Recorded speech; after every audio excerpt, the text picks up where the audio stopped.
अरे यार सुनो, 10 साल पहले राजेश कितना अमीर इंसान था, लेकिन आज उसके पास कुछ भी नहीं है।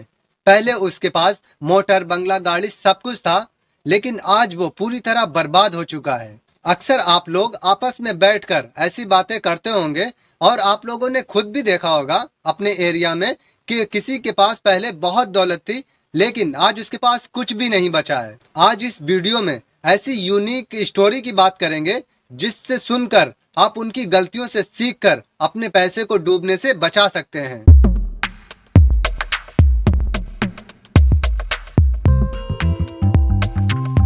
दौलतमंद बनने में और दौलतमंद बने रहने में बहुत बड़ा फर्क है। अमीर बनने के लिए लाखों तरीके हैं। अमीर कैसे बनना है, इसके ऊपर भी हजारों वीडियो बने हुए हैं। लेकिन दौलतमंद बने रहने का एक ही तरीका है, पैसे को कंपाउंडिंग करना और डर। अगर आप अपने पैसे को कंपाउंडिंग नहीं कर रहे हैं तो आप धीरे धीरे गरीबी की तरफ जाने लगते हैं, क्योंकि जब आपके पास दौलत आती है तो आपके पास खर्चे भी उतने ही ज्यादा बढ़ जाते हैं और आपको पता भी नहीं चलता। जब आपको पता चलता है तब आप पूरी तरह बर्बाद हो चुके होते हैं। दूसरा आता है डर। अगर आपके अंदर डर नहीं है तो आप हर फैसला बहुत जल्दबाजी में करेंगे। आप अपना पैसा ऐसी जगह पर इन्वेस्ट करेंगे बिना सोचे समझे, जहां पर आप पूरी तरह लॉस करते चले जाएंगे। आपका पैसा हमेशा कम होता चला जाएगा और उस पैसे को वापस लाने के लिए आप कर्जदार भी हो चुके होंगे और इसी तरह आप बर्बाद हो जाएंगे। अगर आपके अंदर डर होगा तो अपने पैसे को सही जगह पर इन्वेस्ट कर पाएंगे। आप किसी भी बिजनेस में पैसा लगाने से पहले 100 बार एनालाइज करेंगे और उसके बिजनेस को भी अच्छे से समझेंगे, क्योंकि आपके दिल में डर होगा कहीं आपका पैसा डूब ना जाए। पैसा कमाने के बाद लोग किस तरह बर्बाद हो जाते हैं, इसे दो लोगों की इंटरेस्टिंग कहानी से समझते हैं। जेसी लिवरमोर अपने समय के महान स्टॉक ट्रेडर थे। उनका जन्म 1877 में हुआ और जब लोग जानते भी नहीं थे कि स्टॉक ट्रेडिंग होती क्या है। 1929 में जेसी लिवरमोर विश्व के सबसे जाने माने महान ट्रेडर बन चुके थे। 30 वर्ष की उम्र में उनकी संपत्ति $100 मिलियन थी। उस वक्त आई बहुत बड़ी गिरावट जिसने न्यूयॉर्क के बड़े बड़े ट्रेडर को बर्बाद कर दिया। अक्टूबर 1929 में एक हफ्ते में स्टॉक मार्केट का 1/3 से भी ज्यादा का सफाया हो गया। लिवरमोर की पत्नी डारोथी काफी डरी हुई थी जब उनके पति 29 अक्टूबर की शाम को घर पहुंचे। उधर वॉल स्ट्रीट के सट्टेबाजों की आत्महत्या करने की खबरें पूरे न्यूयॉर्क में फैल रही थीं। उन्होंने अपने बच्चों के साथ रोते हुए जेसी लिवरमोर का दरवाजे पर स्वागत किया और उनकी मां इतनी व्याकुल थी कि वे दूसरे कमरे में जाकर बंद होकर वो रो रही थीं। लिवरमोर कुछ पलों तक हक्के बक्के होकर वहीं खड़े रहे। उनको ये समझ नहीं आ रहा था कि ये सब क्यों रो रहे हैं। फिर उन्होंने अपने परिवार को ये खबर सुनाई कि हमने किस्मत से और अपनी समझ से मैंने मार्केट गिरने पर दांव लगाया था। उनकी पत्नी ने पूछा, आपका मतलब हम बर्बाद नहीं हुए? जेसी लिवरमोर ने मुस्कुराकर जवाब दिया, नहीं, बल्कि आज तो मेरा ट्रेडिंग में सबसे अच्छा दिन रहा है।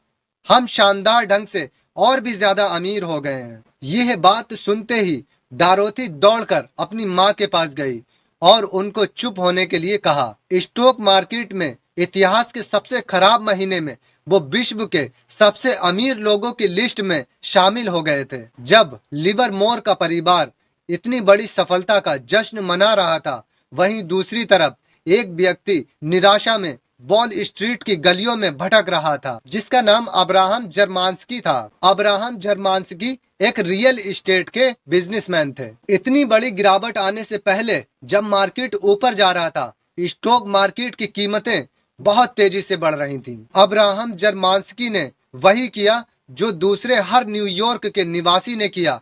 स्टॉक मार्केट की बढ़ती कीमतों पर जमकर दांव लगाया और कुछ ही दिनों बाद मार्केट बुरी तरह क्रैश हो गया।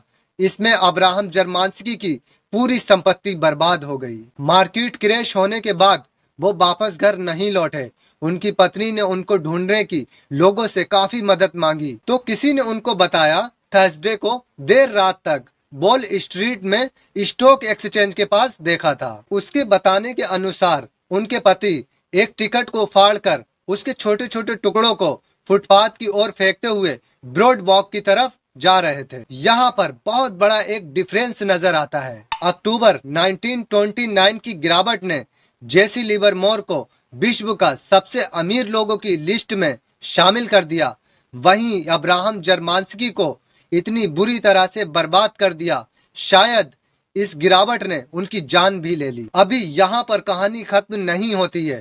ठीक 4 साल बीतने के बाद वक्त फिर से वही कहानी दोहराता है। अपनी 1929 की सफलता के बाद जेसी लिवरमोर ने ओवर कॉन्फिडेंस में आकर अपनी संपत्ति का बड़े से बड़ा हिस्सा ट्रेडिंग करने में लगा दिया। इस बार उनके सर से ऊपर चला गया और वो बुरी तरह बर्बाद हो गए और उस पैसे को वापस लाने के लिए लोगों से कर्ज ले लेकर भी लोगों के कर्जदार भी हो गए थे। दिवालिया और शर्मिंदा होकर 1933 में वो 2 दिनों के लिए गायब हो गए और उनकी पत्नी भी उनको ढूंढने के लिए बाहर निकली। द न्यूयॉर्क टाइम्स ने लिखा, स्टॉक मार्केट के ऑपरेटर जेसी लिवरमोर कल दोपहर 3 बजे से लापता हो गए हैं। फिर वो 2 दिन बाद वापस लौटे, लेकिन उनका रास्ता तय हो चुका था। उन्होंने वापस लौटने के बाद अपनी आत्महत्या कर ली। समय अलग अलग था, लेकिन अब्राहम और लिवरमोर दोनों में एक चीज कॉमन थी। वो दोनों अमीर बनने में बहुत अच्छे थे, अमीर बने रहने में उतने ही ज्यादा खराब थे। इसलिए डर का होना बहुत जरूरी है। अगर इन दोनों के अंदर डर होता तो अपने पैसे को बहुत समझदारी से इन्वेस्ट करते और इस तरह बर्बाद होकर अपनी आत्महत्या नहीं करते।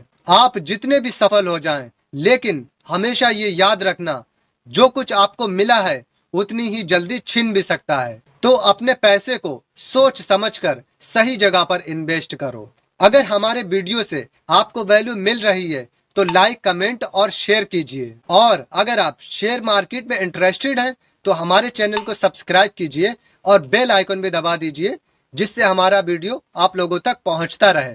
Thank you so much.